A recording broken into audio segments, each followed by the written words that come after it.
What we need to understand much more largely is the preparation of character for eternity.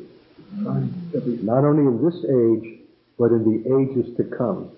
Moses had respect to the recompense of the reward. It's not a statement about the efficacy that would be obtained in this life only, but the eternal outworking of the investment of God in the shaping of His character in this life. We're going to come back to this, and I'm not happy with the way I'm saying it now. But just lest you think that everything is in terms of Moses' call, God's purpose, the deliverance of Israel, however great those things are, there's something beyond that.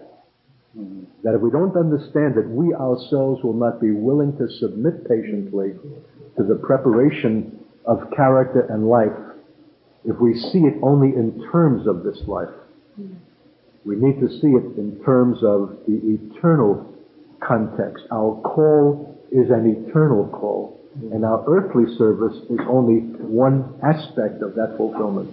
Hallelujah. Hallelujah. And we will be discussing this somewhere along the line, or we will have grievously missed God.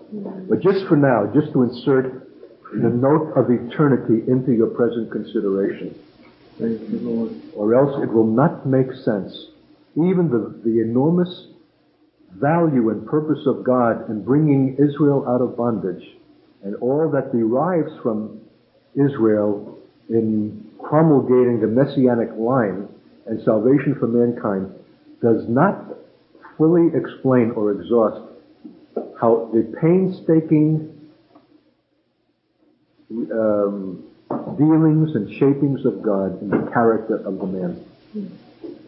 God sees in the eternal context, and we need to see it also. That's why 40 years and 80 years is nothing. It's a blip. It's nothing to be 40 years in the backside of the desert, if it's a preparation not only for this age, but also the ages to come. And this seeing, this awareness has been virtually totally lost by the church of our generation, and at a very great detriment to the faith. It needs to be restored. And we will be spending time on this subject of eternity. But I'm just saying that much now. Let's take the bush itself.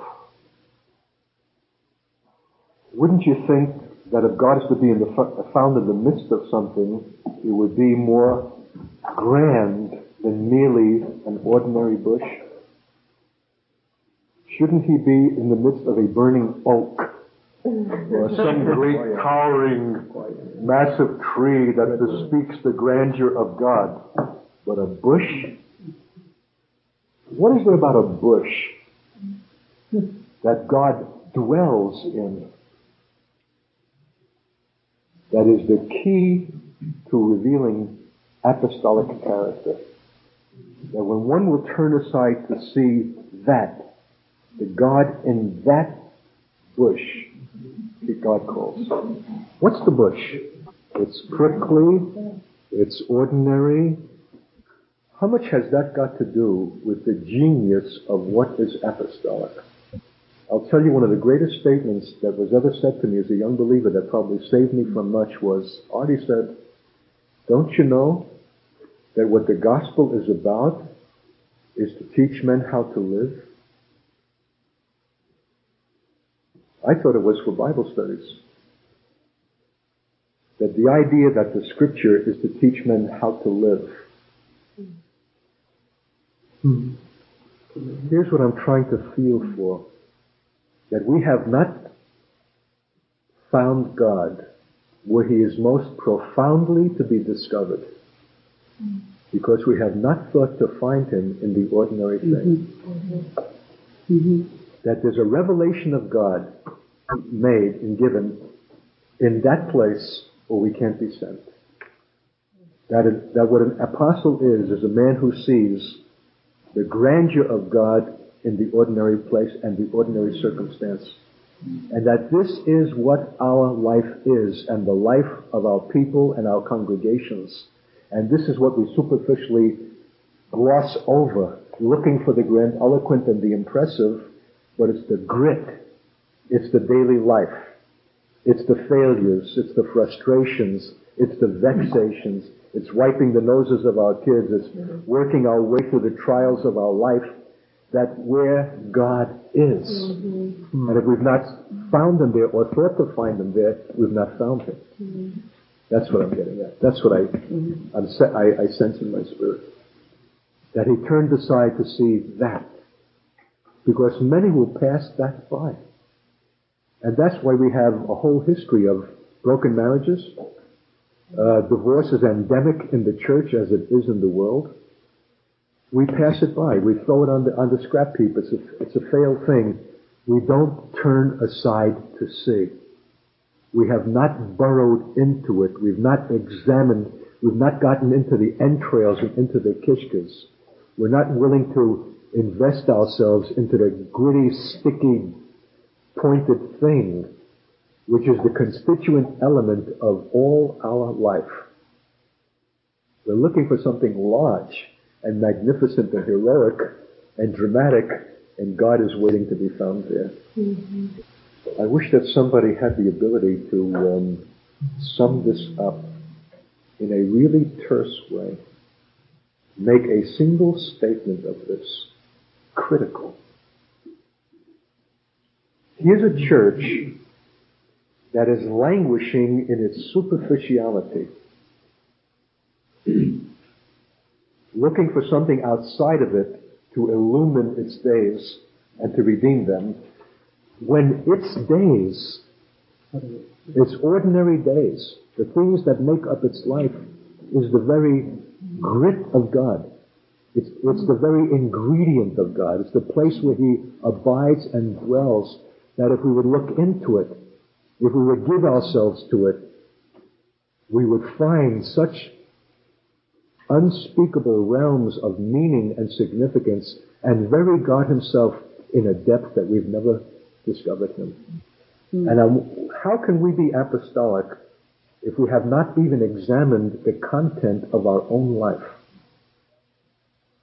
And have passed and glossed over that, looking for end-time truth and other highfalutin categories, and have neglected the grit of which we ourselves are made to understand it and to turn back and to look into it. Now, I don't know if we're going to go to this subject from this, but this is close to the message I brought to Germany on my last trip. I said, until the Church of Germany will turn aside to see and look into the burning bush of the Holocaust and all of the things that made the Holocaust inevitable, namely the historic failure of the church in Germany, both in its orthodoxy, in its piety, or its liberalism, there'll be no future. You'll not be an apostolic presence in your own nation, to deliver your own nation, let alone be to Israel what I believe God intends that you should, except you first turn aside to see and look into your own historic past and let it not be glossed over. There's no future. Your future is proportionate to your past. There's no significant present, except that you understand the present in the light of the past and the anticipation of the future. This turning aside or turning back to look into what we would otherwise have dismissed as having been finished is a key to the whole future use. Because in God's sight, that which is past is now, and God requires that which is past. Ecclesiastes 3:15. And that's the very thing that, humanly speaking, we want to pass over. It's painful. It would be painful for the German church to look in to its past. It doesn't want to remember. You don't want to remember things that have to do with failure. Your divorces, your unhappy marriages, your failed families, your lost congregations. Who doesn't have something like that? And yet when Moses turned aside to see, God called to him. Because he didn't turn aside to see out of mere curiosity. He turned aside to see, to ask why this bush burns but is not consumed. That's apostolic turning. That's apostolic examination. That's apostolic seeing. It's not human curiosity to understand an aberration of nature. It's a man turning aside to get into something. Why? And how many of us here feel that why has been both asked and answered with regard to the Holocaust? With regard to America's past, or any nation's past, or our own personal past. And until we turn aside, can we be sent into the present? That's what God was waiting for. When he saw that Moses turned aside to see, he called Moses, Moses. This is this remarkable play of the things that are sovereign with God and the things that pertain to the freedom of man. I don't know that Moses was ever more free than in that moment. And I know for myself, the moment of my freedom came on May 26, 1964, when I called on the name of the Lord. I know that I could not have called except by the grace of God, but that I freely called was somehow a choice that I was making of a true kind and of a first kind. It was a true choosing, a free choosing. And I think it's something like that here. So it is that remarkable paradox of the faith. The things that God establishes in accordance with his will. God has birthed the man. He saved him out of a generation when Pharaoh was killing the sons of Israel, and saved him up out of a contrivance made from pitch and tar, and appointed him to be the deliverer of Israel, and yet in a critical moment, something was required that could only be freely given. That God waited to see. Same thing with Abraham when he sacrificed Isaac. Now by this I know that you fear God. Did he have to wait to see the demonstration? Evidently. That he knew that it would be made has to do with God's provident ability. But as far as Abraham was concerned, and Moses is concerned, and we are concerned, something freely must be given that is antithetical to all flesh, turning aside to see. You know what we want to do? We want to go on. We don't want to go back to why the last marriage failed. We want to go on. You know, try again. And that's why we're in the shabby condition that we're in. And that's why the next marriage is equally likely to fail. We've not burrowed in to the nexus and the root of our failure, of what God is wanting us to see and to understand out of the ordinary elements of our life and of our history. And that this is somehow a key to the apostolic man whom God will send. Is a God still waiting in that bush. It burns because he's present. And until we find him there, we're not going to hear ourselves called or sent. It requires a kind of spiritual courage. What will it take for the Church of Germany, or the nation, to examine its own past and its own failures? Haven't they paid reparations? Aren't they absolved of their responsibility? Haven't they given Israel millions and millions of Deutschmarks? Yes, they may have requited the requirements of man, but had they met the requirement of God? It's remarkable that the Church has lost its sense of the past in exact proportion to its sense of the future. And therefore its present is completely undistinguished. You know, if we could see by the eye of God as he looks down on the modern church, with its amens and hallelujahs, its choruses, its homilies, its biblical messages, all as an overlay to a people who inside are struggling, failing, bumbling, working, knocking up and doing the best we can. Can you see that? It's like a superficial haze. It's a religious gloss. The real life, the real religion, the real spiritual thing is God's people in their condition, in the reality of their life and their situation. And that's what's undealt with. My early believing life, I just saw my first pastor on this last cross-country trip, and we reminisced together, and he admitted that it was not a thing understood that a message given from the pulpit should address the actual operating, working life of the people. It was only to be a biblical message. I was never questioned. I was never examined. I was never held accountable.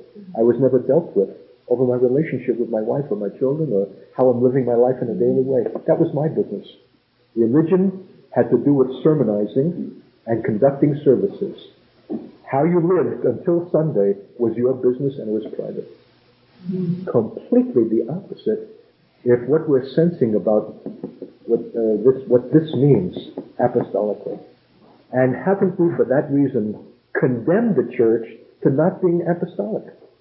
It never will be it until it turns back and sees and deals with the grit of its life, the ordinary thing. And merely to adopt a new vocabulary of apostolicity is to compound the error. My God, okay, play with charismatic terms if you want something novel, but don't use the holy vocabulary of the faith and call that religious thing apostolic because you're employing the vocabulary. It won't be apostolic until we turn aside to see. Mm-hmm. So that's what I sense. I'm not saying thus saith the Lord. But God in that bush, in the midst of that bush, not at the periphery, at the midst of it, the heart of it. We've got enough raw material, we've got enough treasure in God's people, in the ordinary constitution of their life, their circumstance and their history, that if we would but examine it and deal with it, it will be a key to apostolic glories. And I have to add what the rabbis say about this text, which I really give rabbis that much credence, but they say that what was so significant in God's sight was that in turning aside to see, Moses took the risk of not ever being able to turn back again. When you turn aside to see this, you can say bye-bye baby to your categories. There you were, all nicely set up with your charismatic understanding and New Testament convictions, but to turn aside to see means that something fundamental has turned, something has been wrenched, and there's no necessary coming back. And you need to be willing to risk that. All of your security, religious and spiritual, all of the things that you understood about the faith or yourself in the faith might well be lost. It's so wrenching an experience, who knows what the end of it will be. But unless you're willing to risk it and venture it, there's no calling and no sending. Or God's complaint to Israel, you thought I was such a one as yourself. You know what I want to say, guys? That heads and shoulders over most as we are still profoundly falling short of the glory of God. Amen. We do not know Him as we ought. And even our sense of the faith, therefore, is flawed. So there's a profound something from God that has to do with being apostolic that is not yet met. It's a radical openness to God for whatever He will reveal, even about ourselves in that time. That takes something. And where did God give me this? For many of you who have never heard me share this, on an airplane. Flying into Minneapolis, every seat taken, and what is rare for me, my Bible on my lap. Because when I'm on the airplane, I read Sports Illustrated, Newsweek, Time, I catch up. But I was in Exodus 3, reading this text and brooding over it, that Moses turned aside to see, and I'm looking up and I'm rubbing my chin, And the corner of my eye catches the passenger in the next seat, a woman, clearly Jewish. There wasn't the Star of David on her to be found, no question. She was Jewish, and I turned to her and I said, when's the last time that you've seen a Jewish man in a public place with a Bible in his lap? She went, she choked and stuttered, and she turned away from me and began a conversation with the Gentile woman on the other side. And I didn't say anything, and a half hour later, the announcement, okay, straighten your seat, put on your seatbelt, you're preparing to land. I closed my Bible, I turned to her one more time, I said, you know that if you don't love truth, how then are you Jewish?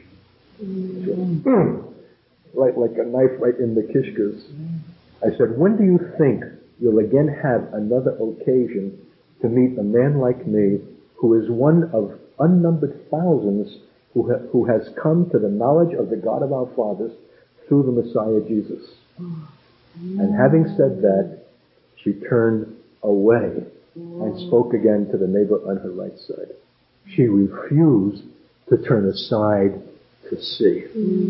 I was for her the burning bush. And had she asked but one question, like, how does a nice man like you, how are you able to believe that? That's all she had to say, and she would have been finished. Dead done. And she knew it. She knew it. She was not willing to open herself to a vulnerability, to a change of categories by which she could never turn back to where she was before. She had a life all nicely ordered. She was buying Israel bonds and attended a Jewish community center and was philanthropic and doing all kinds of nice things. She never hurt anybody. So why should she take a risk of opening to another category that would threaten everything that's established, that's known, that's familiar, that's secure, that's comfortable? Now the question is, she's an unsaved Jew, but to what degree are we not turning aside, but turning from for the same reason, unwilling to threaten our categories, our measure of faith, our present understanding, our security, even presently, even spiritually? God is looking for something. Whatever that something is, it's at the heart of what apostolic is. And when he finds it, he says, all our hope, our security upon which our future is predicated, God waits to see if we'll risk that by turning aside. Not to ask how, but to ask why. Don't miss that. We Americans would probably have asked, how? How come? But why is a different kind of question. How is methodological. And that's us. How do you do it? Well, four spiritual laws. First you do this, then you do this. But why is another kind of asking. Okay, God sees and then God calls. What do you make of the fact that he had to repeat himself? Moses. What is Moses hard of hearing? There's not a syllable in this text or any other, not given of God, charged, replete with meaning. Why the repetition of the name? What would be more terrifying to you? To be called once or to be called twice? Why is twice more scary than once? In fact, if you go through the scripture, probably in every instance that we would find, men who are called twice are called to something uttermost. They're called to something ultimate. They're called to something of great weight and great consequence that will require their all. Probably their death. Unquestionably their humiliation, their suffering. If God calls you once, you can breathe easily. If he calls you twice, you're right. You can fear. So who now has the perspicacity to sum up what we're saying in a statement?